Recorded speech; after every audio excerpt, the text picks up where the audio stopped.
Bonjour à tous et à toutes. Merci à la Croix de l'invitation et merci à vous, participants, de suivre un petit peu cette présentation.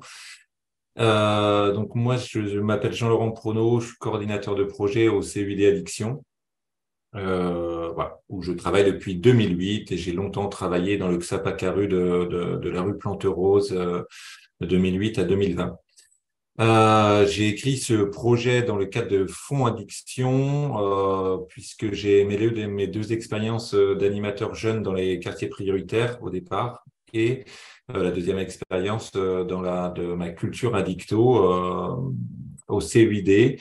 Et donc l'idée était d'amener, à l'instar de l'éducation populaire, d'amener une éducation à la santé via l'addictologie et la réduction des risques à toutes sortes d'acteurs qui travaillent en quartier prioritaire, médiateurs, animateurs, éducateurs spécialisés, avec ces notions un petit peu sensibilisation, formation en addictologie. Et je l'ai porté de 2019 à 2022. Et en fait, il a été validé, voilà, comme action probante. Et donc, j'ai réécrit sur les derniers projets addiction 2022-2024 sur le fonds addiction, excusez-moi. Mais l'ouvrir à d'autres publics que les quartiers prioritaires. Donc, je vais ouvrir mon petit document que j'avais préparé très rapidement. Là, c'est la rentrée, donc j'ai écrit un truc très rapide. Si vous ne le comprenez pas, n'hésitez pas. Voilà, il est là. OK. Donc, comme je vous le disais, le contexte, c'était 2 ans auparavant. Bon, il y avait le contexte Covid, donc c'était assez compliqué. Mais l'idée, c'était de la sensibilisation, formation, de la montée en compétences, enfin voilà, des professionnels travaillant dans le quartier prioritaire, en leur donnant les mêmes clés de lecture, la même compréhension des problématiques de consommation, consommation récréative, excessive et addiction, avec des apports aussi en réduction des risques. Donc, c'était de mobiliser différentes associations, des amicales laïques, des structures sportives, socioculturelles, sociales, des détachés, des travailleurs sociaux, des travailleurs sociaux détachés des CCAS dans les quartiers, etc., les réunir, recueillir leurs besoins et à partir de cette matière, de leurs besoins, de faire une formation adaptée en addicto, donc avec des bases en addicto, de la connaissance des produits, les effets, l'histoire des produits, les effets, les moyens de RDR par produit aussi, des apports aussi en repérage précoce, en accompagnement et en orientation, afin que les premiers acteurs, en fait, c'est parce que c'est eux les premiers acteurs qui reçoivent du public toute la journée, alors qu'ils soient jeunes, adultes ou seniors, tous les habitants sont concernés, toute personne travaillant avec des publics peuvent être concernés, peuvent faire face à des problématiques liées à des addictions. Et donc, l'idée, c'est d'ouvrir le champ des possibles, d'ouvrir en tout cas l'échange pour ces professionnels-là face à leur public. Et donc de dédramatiser la relation au consommateur. Donc, c'est très bien passé et il y a eu beaucoup d'autres sollicitations pour des quartiers hors QPV, des communes ou des quartiers d'autres territoires qui avaient besoin de ce genre de formation, mais dans le premier projet, ce n'était pas possible. Enfin, c'était vraiment axé sur Bordeaux et ses quartiers prioritaires. Donc, voilà, j'ai résumé un peu les objectifs généraux du projet. Donc, je l'ai déjà dit, former et soutenir une communauté éducative et aussi favoriser la réduction des risques chez les personnes ayant des conduites addictives, parce qu'il y avait un deuxième axe dans le projet, à la fois dirigé vers des professionnels, puisque c'était eux les premières personnes qui pouvaient déjà comme je disais, dédramatiser autour des consommations, que ce soit des parents, des ados, etc. Faire tout ce travail de premier recours, de premier soin, premier accompagnement. Et aussi, un deuxième axe, c'était de l'intervention face publique lors de sollicitations de groupes jeunes ou moins jeunes, ou même de professionnels qui nous demandaient d'intervenir sur des manifestations dans leur quartier, dans leur structure, etc. Donc ça, il y a eu aussi, il y a encore, hein, c'est le cas encore, des actions dans les quartiers, auprès des partenaires. Je dirais, quartier, des fois je me mélange, mais pas forcément prioritaire, hein, dans des quartiers d'habitants, de citoyens. Et donc, nous proposons d'être avec un bus de prévention aussi pour poser les questions d'alcool, du tabac, qui reviennent les plus souvent. Et forcément, après, on glisse sur sur des questions autour du cannabis, de la cocaïne qui est en hausse de consommation, enfin, toutes ces choses-là. Et on en discute ouvertement avec un discours évidemment non stigmatisant. Donc, dans les objectifs opérationnels, il y a forcément la mobilisation de tous ces acteurs, leur formation, donc je l'ai déjà dit, repérage, accompagnement, orientation, donc permettre ce dialogue ouvert à partir de représentations de chacun, définir la notion de réduction des risques parce que c'est pas si évident, nous on connaît bien, enfin Coréade et tous les acteurs, je pense, qui sont aujourd'hui là, c'est quelque chose qui nous parle beaucoup, mais quand on s'y intéresse vraiment, quand on travaille un peu le réseau des personnes qui travaillent au quotidien auprès des publics divers et variés, voilà, l'addictologie et la réduction des risques, c'est assez nébuleux ou c'est complètement inconnu. Donc voilà, ça permet ça. Et donc offrir des ressources en addictologie, puisque après, c'est pas de transformer les acteurs de terrain en addictologues, évidemment, mais quand il y a des problématiques plus compliquées, plus complexes, de savoir adresser sur les bons acteurs du territoire par rapport à des problèmes d'alcool, d'autres choses, cocaïne, héroïne, des comportements d'ailleurs des addictions sans substance, etc. Il y a des associations, même si elles doivent prendre en charge toutes les addictions, il y a des fois des personnes et des associations qui sont un peu plus compétentes sur certains champs. Donc, l'idée, c'est de ne pas non plus prêcher que pour la paroisse du CUID, mais bien d'informer l'existence de tout le réseau, en tout cas sur Bordeaux, la Gironde, voire la Nouvelle-Aquitaine, grâce justement au réseau de la Coréade qui a un bon annuaire dessus, justement. Les modalités, je vous l'ai dit, décembre 2022 à décembre 2024. Voilà, l'objectif, c'est de former 100 professionnels et c'est pas la formation de 1000 habitants, mais c'est de pouvoir avoir fait des actions, de nombreuses actions sur le terrain sur différents territoires. Donc là, je vous les ai un petit peu notés, les territoires ciblés dans le RDR pour tous.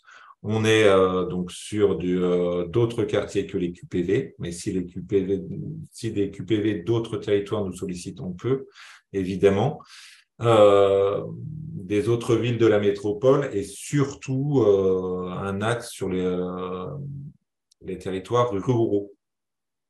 Donc, j'ai mis aussi une modélisation espérée en Dordogne et Béarn, puisque, vous le savez peut-être, le CUID a des antennes et des structures, Xapac-Carude, CJC sur la Dordogne, il y en a 3, Bergerac, Sarlat et Périgueux, évidemment. Et dans le Béarn, il y a Pau. Voilà. Après, si on y arrive sur l'année 2024 de pouvoir modéliser ça sur ces territoires, c'est tant mieux. Voilà, c'est encore quand même entre parenthèses.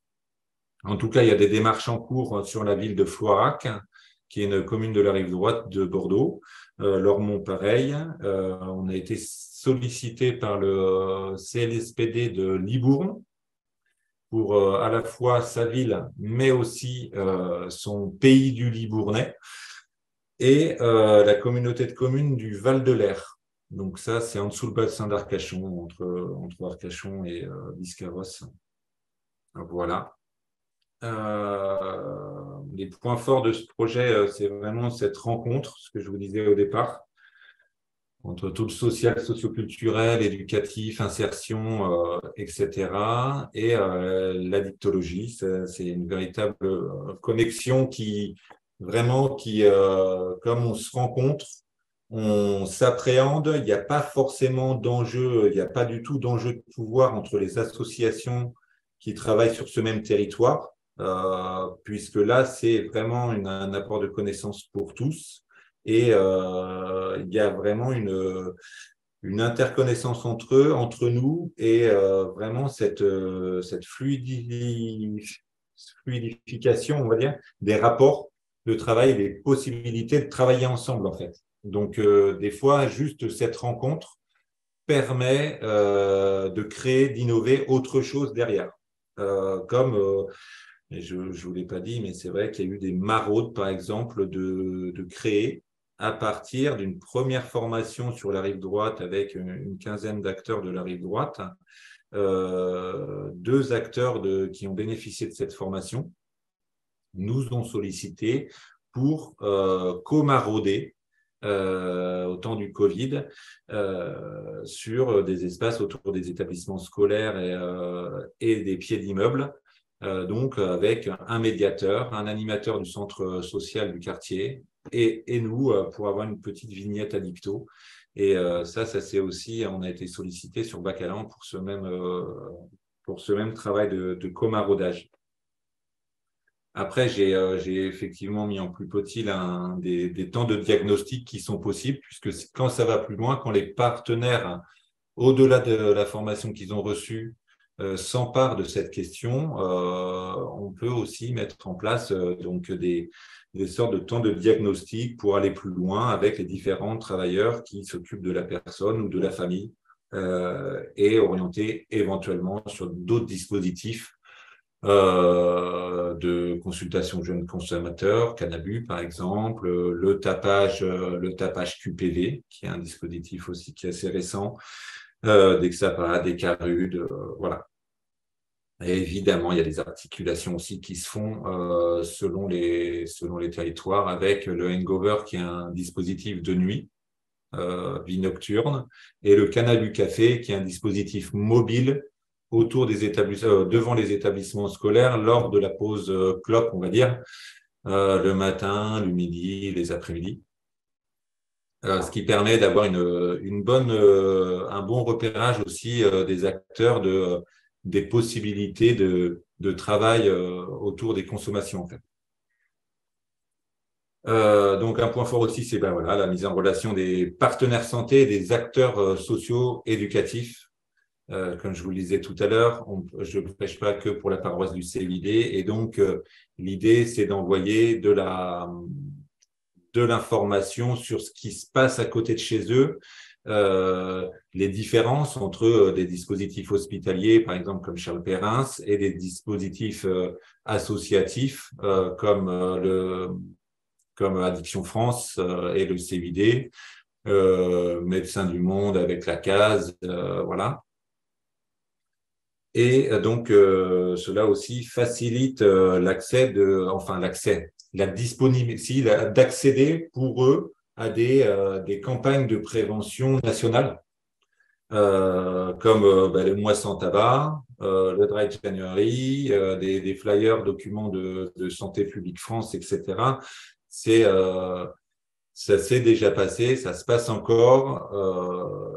Je leur propose dans cette formation, à la fin de la formation, s'ils sont intéressés pour avoir des documents pour leurs adhérents ou les personnes qui fréquentent leur structure. Et en général, c'est vraiment vivement accueilli.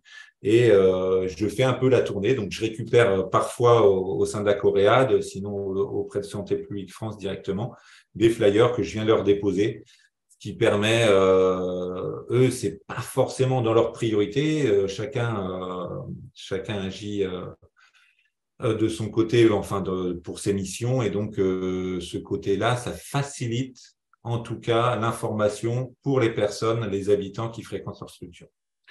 Donc, il y a vraiment un atout là-dessus. Des ressources fiables, ouais, sur les tendances récentes d'usage, eh bien, vous connaissez tous l'OFDT, par exemple.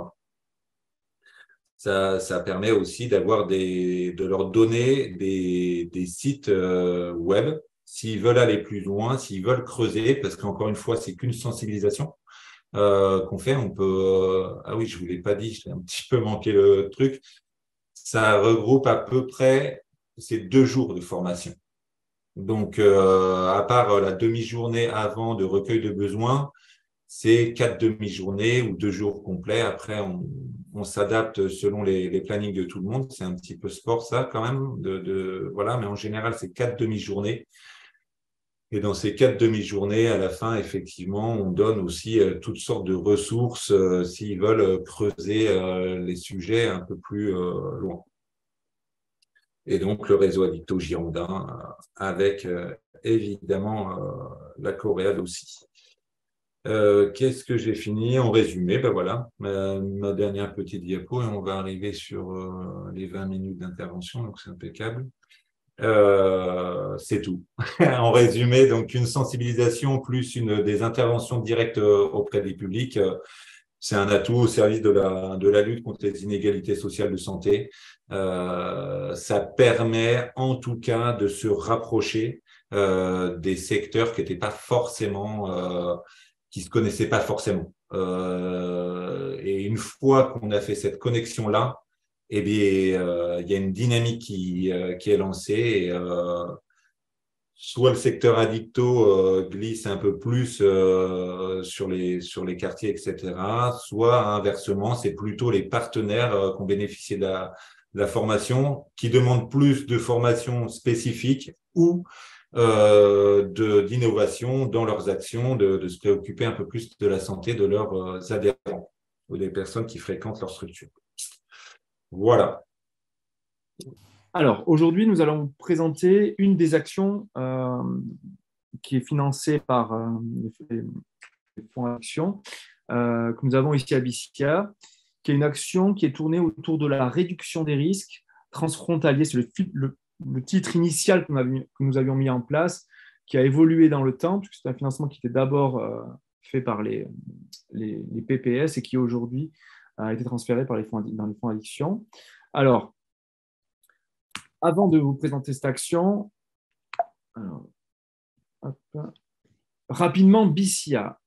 Bissia aujourd'hui, c'est d'abord un centre de soins, d'accompagnement et de prévention en addictologie situé principalement dans les locaux à Bayonne, où on va gérer la coordination thérapeutique qui est une association fusionnée avec la dernière qui était l'ARSA. On gère aussi un service d'aide et d'accompagnement qui vient de cette historique de l'ARSA.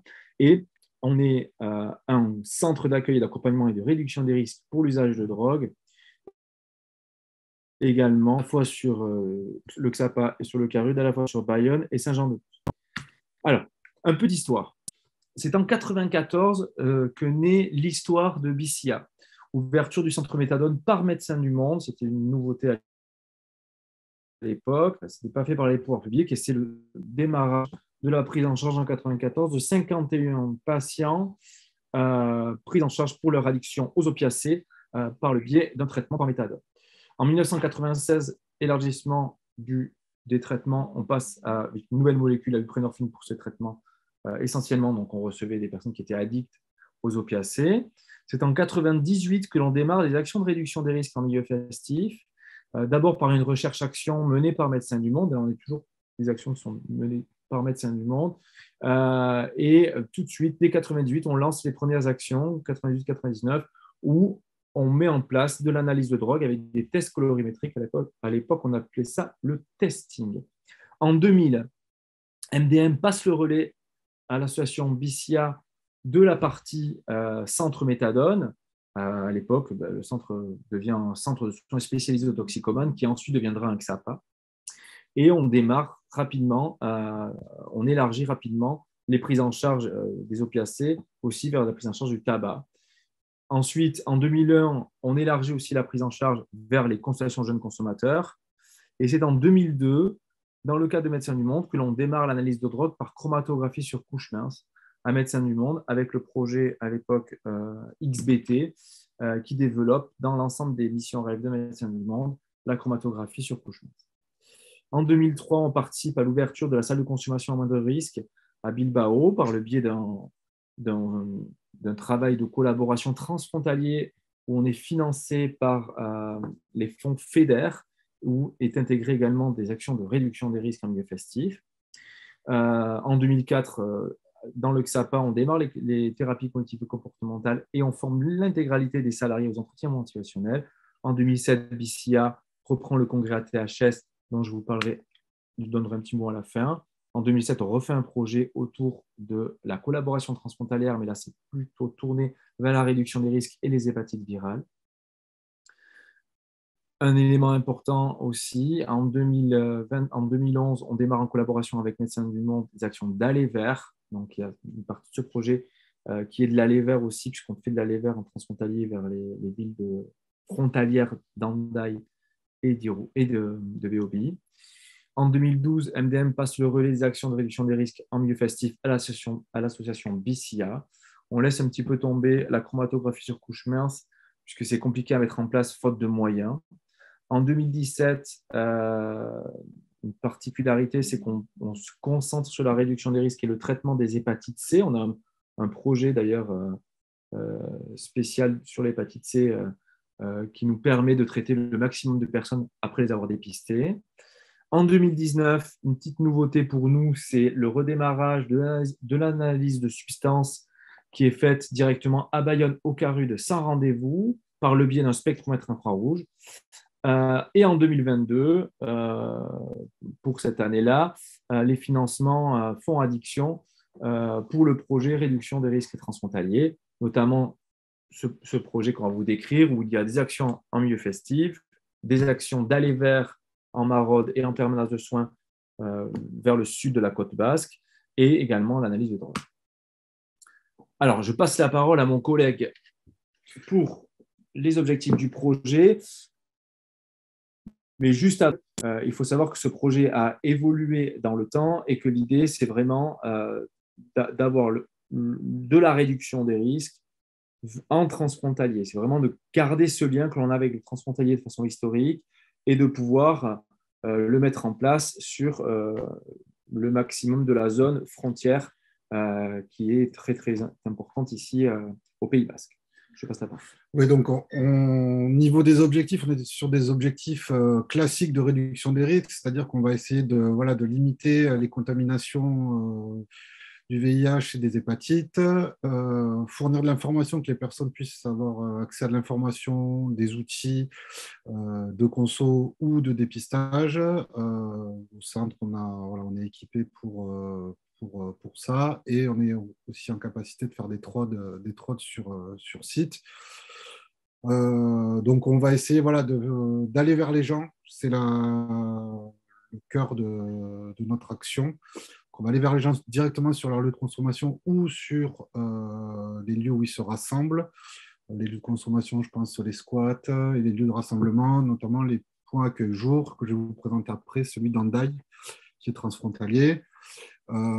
C'est aussi d'améliorer l'accès aux soins et aux droits communs pour ces usagers-là, en partenariat avec les travailleurs sociaux qui interviennent sur ces lieux. Et voilà, et toujours de l'identification du risque, des risques et des comportements à risque pour adapter un peu nos actions. Et voilà. Donc, Pour ce qui est de la réduction des risques en milieu festif, donc en 2022, on est sur 12 partenaires, plus ou moins anciens. Il y en a qui sont là depuis 1998, d'autres qu'on a développés au fur et à mesure de nos interventions. On a intervenu sur 20 événements, alors soit en physique, 9, on a posé les stands, comme vous voyez sur la photo, là c'est sur un festival et une soirée techno, ou sous forme de pack pour des soirées où on ne pouvait pas être là, ou sur des rassemblements illégaux, en fait, où les organisateurs voulaient quand même un peu de matériel et de diffuser l'information. Ça fait à peu près oui, 430 personnes qui sont passées sur nos stands sur l'année et 85 entretiens. On a différencié les fréquentations et entretiens. Les 85, c'est vraiment des gens avec lesquels on a fait il y a une discussion un peu plus poussée sur les consos, sur un peu les produits qu'ils consommaient, sur tous les risques encourus, voire des fois quelques orientations, comme précisé plus bas, des orientations vers le centre de soins.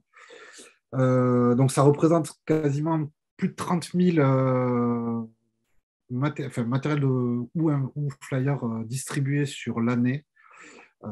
Et c'est en augmentation par rapport à l'année dernière. Et cette année, on a inclus de la formation, de la sensibilisation plutôt sur les organisateurs de soirées, notamment sur des moments où on ne pourrait pas être présent. Les organisateurs sont assez demandeurs de ça, de pouvoir se sentir un peu légitime et avoir des billes pour discuter avec leurs usagers.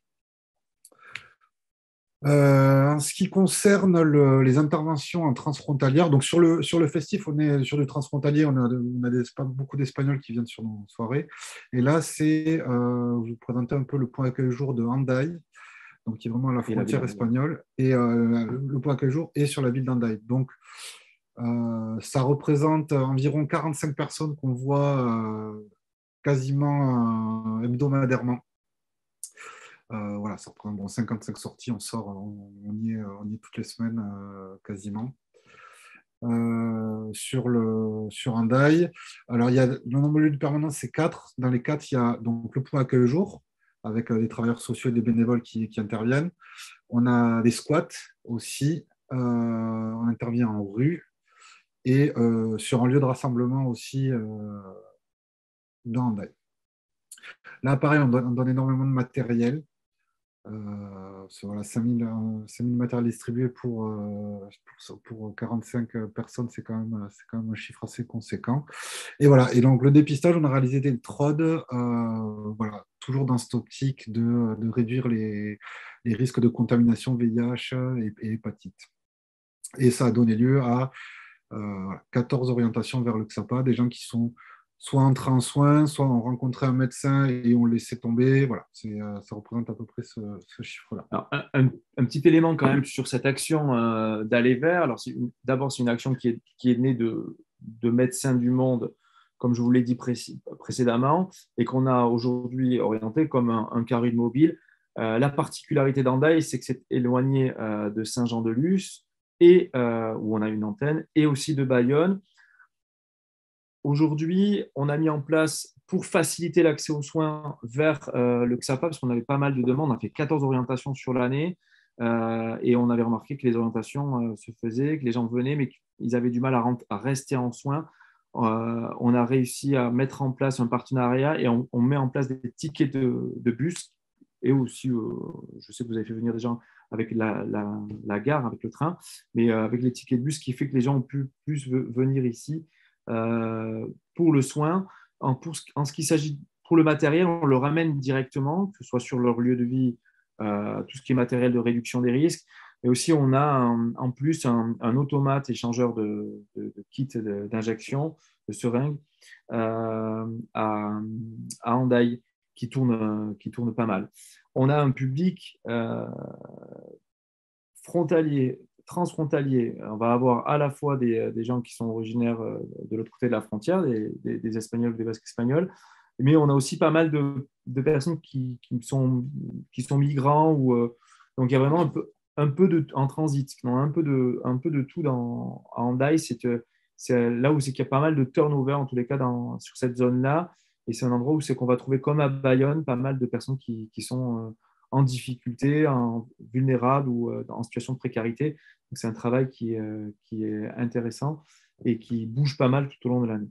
L'idée étant aussi, les partenariats pour les tickets de bus et le train, c'est l'idée étant de faciliter l'accès, voilà, toujours dans ce but de faciliter l'accès aux soins des personnes qui le souhaiteraient, avec soit les faire monter sur Bayonne, soit notre antenne à Saint-Jean-de-Buz.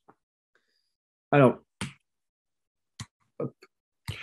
donc, l'analyse de drogue, je prends le relais. Alors, ça, c'est quelque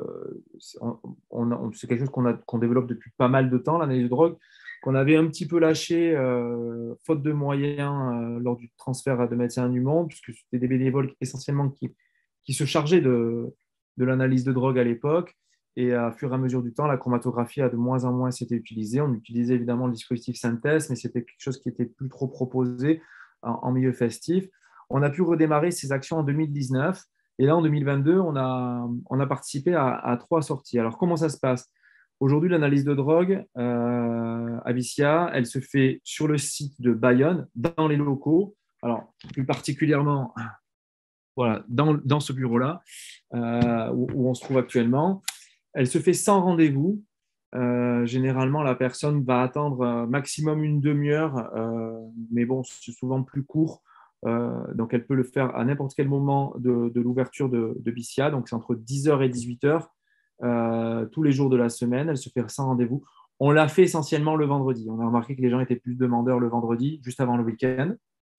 En 2022, c'est 256 produits qui sont passés sous cette machine-là, qui est un spectromètre infrarouge, qui nous permet de faire une analyse qualitative. Alors, il y a des limites à ce spectromètre. Lorsqu'on a vraiment un doute, on a un partenariat avec le BUS 3132 qui, eux, peuvent faire du qualitatif et qui viennent confirmer, ou infirmer les doutes qu'on avait. Donc, quand on n'arrive pas à faire l'analyse à cause des limites de la machine, on l'envoie vers un laboratoire plus précis. Mais c'est vrai que dans 90%, voire 95% des cas, on arrive quand même à avoir une donnée fiable.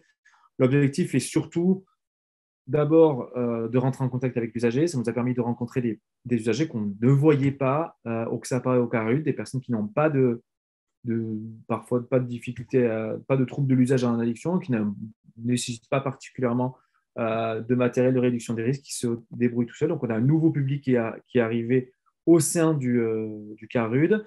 Ça permet également de faire une veille sur les produits qui circulent, que ce soit les nouveaux produits. On a pas mal de nouveaux produits qui sont arrivés, que ce soit des catinones ou autres produits de synthèse, ou encore ce Toussibi, cette espèce de poudre rose qui est vendue entre 80 et 120 euros et qui contient finalement de la cocaïne et de la kétamine dans le meilleur des cas, mais qui finalement, lui, nous a nécessité d'aller un petit peu plus loin. Bon, ça nous permet d'avoir une vision globale sur la distribution des produits. C'est 78 entretiens sur l'année et environ 40 usagers différents qui viennent régulièrement utiliser ce dispositif. Alors, un élément qui est important, c'est qu'en milieu festif, ça nous a permis, sur une soirée, de désamorcer un peu des risques importants, puisque des jeunes avaient mélangé lors d'une soirée, pensaient qu'ils avaient un produit et c'était un autre. Hein. En l'occurrence, c'était de la MDMA, mais finalement, c'était des catinones et ce n'était pas du tout la même façon de le consommer et aussi, surtout, les mêmes quantités. À tel point que là, on a même eu, c'était quand là, oui, il y a deux OD justement dû à ça. Dû à ça, où les personnes se sont trompées de produits ou en tous les cas ont eu une erreur sur l'achat de la marchandise. Et on n'était pas. Il n'y avait pas l'analyse à ce moment-là. Du coup, c'est là où l'analyse est assez pertinente. Et là, on n'était pas là parce que le public, on est en train de faire de la sensibilisation à la RDR avec ce type de public-là avant de leur proposer ça. Et du coup, ça, c'est un argument pour l'analyse, de voir que y a eu tromperie sur les produits et des risques très importants liés à la consommation. Il y a une particularité dans la réduction des risques, c'est que l'analyse de drogue nous permet rapidement de délier les langues et ils viennent plus rapidement que lorsqu'on est au stand avec du monde autour. Mais dans un lieu clos, on le fait dans l'unité mobile. Parler directement de leur usage et de ce qu'ils ont consommé dans la soirée ou ce qu'ils ont prévu de consommer. Et ça nous permet de savoir, grâce à cette analyse, hein, il faut savoir que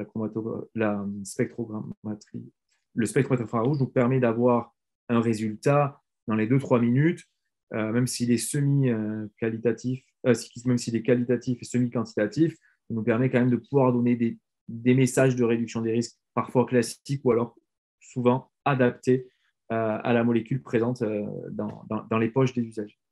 Alors, une des perspectives pour l'année 2023, c'est l'élargissement de la palette de réponses aux besoins du public. On a énormément cette année, on a de plus en plus de développement d'axes de free party et beaucoup de demandes d'intervention dans ces free parties. C'est quelque chose qui a réaugmenté pendant le Covid et post-Covid. Puisque tout était fermé pendant le Covid, ils se sont mis à sortir à l'intérieur du Pays Basque dans des endroits plutôt inaccessibles. Et c'est quelque chose qui a relancé un peu la machine des free parties, ou en tous les cas des fêtes sauvages, techno ou autres. Et on a de plus en plus d'organisateurs ou de médiateurs de cette organisation-là, qui ne sont pas des organisateurs officiels, mais soit bénévoles, soit en tous les cas dans des groupements, qui nous demandent d'intervenir. Aujourd'hui, depuis ces actions-là, depuis ce travail-là, grâce à ce travail-là, on a un bon réseau de partenariats. On est rentré dans pas mal de groupes WhatsApp, on sait quand les free parties ont lieu, mais on est souvent complètement démunis puisque nos moyens ne nous permettent pas d'y aller, que ce soit au niveau humain ou même parfois au niveau matériel, puisque ça se passe dans des forêts, dans des bois, dans des plages, dans des endroits où on ne peut pas aller avec le matériel qu'on a aujourd'hui. Et aussi, les demandes explosent parce que le public aussi a changé sur ces types de soirées, sur les free parties. Les boîtes de nuit étant fermées pendant un long moment, beaucoup de jeunes sont rapatriés sur ces soirées-là. Ils n'ont aucune sensibilisation à la réduction des risques, alors que le public de free en général est sensibilisé à ça. Et du coup, les organisateurs se retrouvent un peu en difficulté avec ce nouveau public et du coup sont en demande plus importante de présence, de matériel, d'information. Ouais. Voilà, alors le mot de la fin, d'abord, merci de votre attention. Et je vous ai dit tout à l'heure qu'en 2017, on a commencé à organiser le congrès ATHS à Biarritz et je vous donne à tous rendez-vous le 24 et le 27 octobre, un petit peu de pub pour le THS que nous organisons cette année. Merci de votre attention.